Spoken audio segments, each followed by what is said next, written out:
Here's a quick little gym hack that you can use that I guarantee you are not using to its full potential that can make you insane gains in the gym. Most of you are so quick to optimize, your workout routines and make sure you're doing the perfect form and doing clean and flats for most optimal muscle growth. And your sleep is fucking terrible. The function of protein is for growth and repair. Repair, right? Where do you think that happens? Oh, well, you take sleep for 8 hours? Duh, of course it does, right?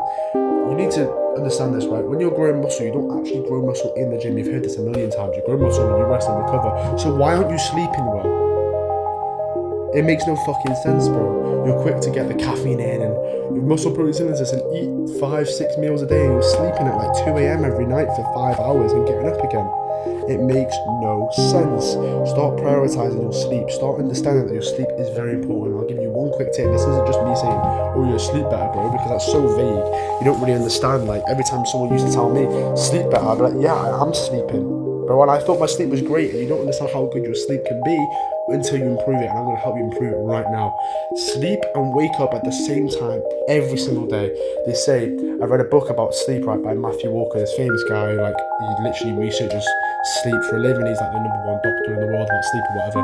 And he was saying that the time you go to sleep and the consistency in that window is more important, more important than how much you sleep every night. So you know that worldwide sleep advice, I get 7 to 8 hours every night. Sleeping at the same time and waking up at the same time every single night and every single morning is more important than that. More important than the advice that doctors have been giving out for years.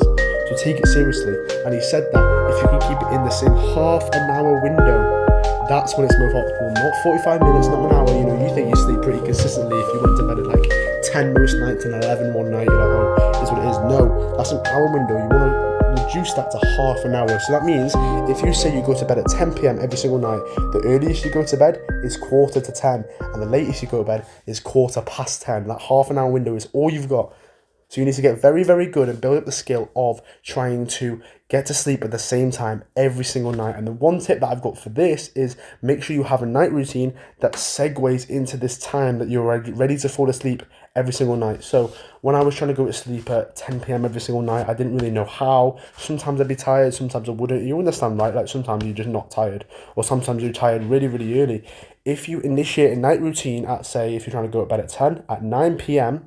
every single night, I guarantee you will be so much more consistent in feeling tired and ready for bed every single time at 10 o'clock, rather than just hoping that you are and having 50% consistency. So have a night routine that segues into you feeling sleepy at the time you said you were going to go to sleep, and then try and go to sleep with